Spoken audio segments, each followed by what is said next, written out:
কোথায় থাকে? এর কি বাপ মা নাই? এর কি আত্মীয় স্বজন কেউ নাই? মেয়েরা আমাকে প্রচন্ড পরিমাণে লাইক করে বিকজ আমি খুবই রোমান্টিক। এর কি ওস্তাদ কেউ নাই? কোন এলাকায় সে থাকে? তাকে হয় শাসন করেন অথবা তাকে নিয়ে গিয়ে আইনের হাতে তুলে দেন, পুলিশের হাতে তুলে দেন। তোমার গার্লফ্রেন্ড যদি এসএসসি এক্সামিনেশনে ফেল করে ইমিডিয়েটলি তাকে একটা মেসেজ ড্রপ করো। আমি এই ছেলেটাকে যেই মেসেজ ড্রপ বলেন, আপনিও চিনেন আমরাও চিনি, একে আলেমই মনে করি না। নোরা ফাতেহি তার হাজবেন্ড হিসেবে এমন একজনকে প্রেফার করে যে আল্লাহকে ভয় করে। সুবহানাল্লাহ। কিছু কিছু মানুষকে ইদানিং দেখা যাচ্ছে যারা প্রেমের আলাপ ছাড়া কোনো আলাপ নাই, গার্লফ্রেন্ড বয়ফ্রেন্ডের কথা, গার্লফ্রেন্ডকে মেসেজ ড্রপ করার কথা। আমার গার্লফ্রেন্ডকে আমি কিছু ইসলামিক বই গিফট করেছিলাম। আমি বলি কি, যে এমন কথা বলে শুধু মেসেজ ড্রপ করার কথা, ওকে থানায় ড্রপ করেন অথবা ওকে পাবনা পাগলা গারদে ড্রপ করেন। তুফান মুভিতে সাকিব খানকে জিজ্ঞাসা করা হয়েছিল তুই কি চাস। আরে আপনি সিনেমার একটা কথা বললেন যে অমুক সিনেমা এই ঈদে মুক্তি পেয়েছে, আপনি যখন এই সিনেমার নেগেটিভ 4-5টা বিষয় বলবেন, অনেক শ্রোতা আছে এটা ক্লিক করে দেখতে চাইবে যে আসলে হুজুর এটা বলেছে, একটু খুলে দেখি না কি আছে আসলে। তার মানে আপনি উৎসাহিত করেছেন। দুষ্টু কোকিল গানে মিমি চক্রবর্তীর নাকি একটা এক্সট্রিম লেভেলের সিন আছে। এই সমস্ত পাগলামি যারা করে, এরা শুধুমাত্র নিজের ক্ষতি করতেছে না, বরং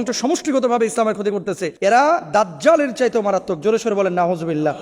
সম্প্রতি একজন হুজুর, তিনি প্রায় প্রেম নিয়ে কথা বলেন, মেসেজ ড্রপ নিয়ে কথা বলেন, তারপরে সিনেমার গল্প করেন। এই ধরনের স্কলারের থেকে দিন শিখা যাবে কিনা, লা হাওলা ওয়ালা কুওয়াতা ইল্লা বিল্লাহ। আসলে আমি সাধারণত কারো নাম নিয়ে কোনো কোথাও বলতে চাই না, যদিও তিনি নাম উল্লেখ করেছিলেন। আমি তার নামটা উচ্চারণ করে তাকে আরো ভাইরাল করতে চাই না। আমি যে বিষয়টা আপনাদের কাছে বলতে চাচ্ছি, আপনারা আমাদের লেকচার শোনেন, ওয়াজ শোনেন, আলোচনা শোনেন। কখনো কখনো আমরা স্টুডিও ভিত্তিক ইনডোর কিছু আলোচনা করি বাসায়, আর সওয়াল জবাব করি, কখনো টেলিভিশনে প্রোগ্রাম করি, কখনো জুমার খুতবা দিই। আলেমদের কাজটা কি? আলেমদের কাজ হচ্ছে আল উলামা ওয়ারাসাতুল আম্বিয়া, যে আলেমরা হচ্ছে নবীদের ওয়ারিস, তাই না? নবীরা যে কাজ করেছে, আলেমরা সেই কাজটা জাতির সামনে, মানুষের সামনে স্বচ্ছভাবে কোরআন এবং সুন্নাহর আলোকে তুলে ধরবে। এটা হচ্ছে বাস্তব কথা। এখন বর্তমানে এই সোশ্যাল মাধ্যম বা এই যুগে ফেসবুক, ইন্টারনেটে যারা আপনারা সম্পৃক্ত আছেন, আপনারা দেখেছেন যে আলহামদুলিল্লাহ এদেশে অনেক ইসলামিক স্কলার যাদের আলোচনার মাধ্যমে অনেকে অমুসলিম থেকে মুসলিম হয়েছে, অনেকে বেনামাজি থেকে নামাজি হয়েছে, অনেকে মুখলিস দায়ী হয়েছে, অনেকে তাকওয়াবান হয়েছে। আর কিছু কিছু মানুষকে ইদানিং দেখা যাচ্ছে যারা প্রেমের আলাপ ছাড়া কোনো আলাপ নাই, তারপরে মনে করেন গার্লফ্রেন্ড বয়ফ্রেন্ডের কথা,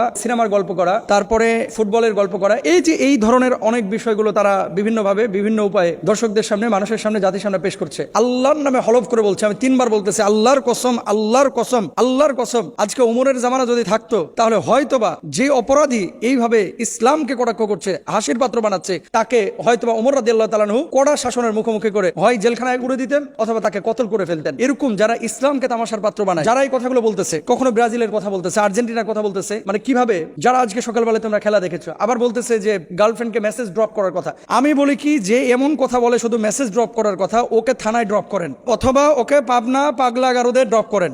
একটা রেফারেন্স নাই, একটা আয়াত নাই, কোরআনের কোনো দলিল নাই, পুরোটাই খালি ড্রপ আর ড্রপ, পুরোটাই ড্রপ আর ড্রপ। ইসলাম কি বলে? জায়েজ আছে এই সমস্ত বিষয়? আরে আপনি সিনেমার একটা কথা বললেন যে অমুক সিনেমা এই ঈদে মুক্তি পেয়েছে, আপনি যখন এই সিনেমার নেগেটিভ 4-5টা বিষয় বলবেন, অনেক শ্রোতা আছে এটা ক্লিক করে দেখতে চাইবে যে আসলে হুজুর এটা বলেছে, একটু খুলে দেখি না কি আছে আসলে। তার মানে আপনি উৎসাহিত করেছেন। আমি বলি, রাসূল আকরাম সাল্লাল্লাহু আলাইহি ওয়াসাল্লাম এই সমস্ত আলেমদেরকে, দায়ীদেরকে, যারা এমন কাজ করেছেন, তাদেরকে কি বলেছেন একটু দেখেন।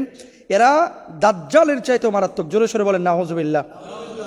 আল্লাহর হাবিব সাল্লাল্লাহু আলাইহি ওয়াসাল্লাম এদেরকে দাজ্জালের চাইতেও মারাত্মক বলেছেন। দেখেন রাসূল আকরাম সাল্লাল্লাহু আলাইহি ওয়াসাল্লাম বলেছেন, এমন কিছু রয়েছে যেটির ব্যাপারে আমি আমার উম্মতের জন্য দাজ্জালের অপেক্ষাও বেশি ভয় পাই। নবীজি বলছেন যে পরবর্তীতে এমন কিছু মানুষ আসবে যে মানুষগুলো দাজ্জালের চাইতেও মারাত্মক হবে। দেখেন, ভণ্ডামি আপনি সাধারণ গেটআপে করেন, সেখানে কোনো মানুষ বিভ্রান্ত হবে না, যে ও জানে যে ওটা ভণ্ড। আর যখন আপনি ধর্মীয় লেবাস পরে আবেদ আলীর মতো, যখন আপনি টুপি পরে, পাঞ্জাবি পরে, দাড়ি রেখে আপনি যখন এই ধরনের কোনো কাজ, কোনো কর্মকাণ্ড করবেন, তখন মানুষ মনে করবে এটা ইসলাম, অথচ এটা সম্পূর্ণরূপে হারাম। আল্লাহ রাসূল সাল্লাল্লাহু আলাইহি ওয়াসাল্লাম কি বলছেন? তখন আমি ভীত হয়ে পড়লাম। তাই আমি বললাম, হে আল্লাহ রাসূল সাল্লাল্লাহু আলাইহি ওয়াসাল্লাম, এটি কোন জিনিস যার ব্যাপারে আপনি আপনার উম্মাহের জন্য দাজ্জালের চাইতে অধিক ভয় করেন? আল্লাহর হাবিব সাল্লাল্লাহু আলাইহি ওয়াসাল্লাম বললেন, পথভ্রষ্ট আলিমগণ। আমি এই ছেলেটাকে যেই মেসেজ ড্রপ বলেন, আপনিও চিনেন, আমরাও চিনি, একে আলেমই মনে করি না। যদি আলেম হতো, তার তাফসীর থাকতো, আলেম হতো, ইসলাহের অনেক কথা থাকে। আলেম যদি হতো, তাহলে কোরআন হাদিসের অনেক কথা থাকে যেগুলো নিয়ে কথা বলতো। সারাক্ষণ খালি এই যে গার্লফ্রেন্ড বয়ফ্রেন্ড এই ধরনের আলাপ আচরণ যারা করে, তাদের আলোচনা শুনেন না ভাই। আর আপনাদেরকেও বলি, কোথায় থাকে? এর কি বাপ মা নাই? এর কি আত্মীয় স্বজন কেউ নাই? এর কি ওস্তাদ কেউ নাই? কোন এলাকায় সে থাকে? তাকে হয় শাসন করেন অথবা তাকে নিয়ে গিয়ে আইনের হাতে তুলে দেন, পুলিশের হাতে তুলে দেন। এবং এই সমস্ত পাগলামি যারা করে, এরা শুধুমাত্র নিজের ক্ষতি করতেছে না, বরং সমষ্টিগতভাবে ইসলামের ক্ষতি করতেছে। এদের ওয়াজ শোনা যাবে না, এদের থেকে দূরে থাকবেন, মাহফিলে এদেরকে নেবেন না, এদেরকে মসজিদের ইমামতিতে নেবেন না। এরা ফাসেক। এই সমস্ত মানুষগুলো হচ্ছে ইসলামের সাথে বেঈমানি করে, গাদ্দারি করে। আল্লাহ তাআলা আমাদের সবাইকে হেফাজতে রাখুন। হক্কানি আলেমদের আলোচনা শুনুন।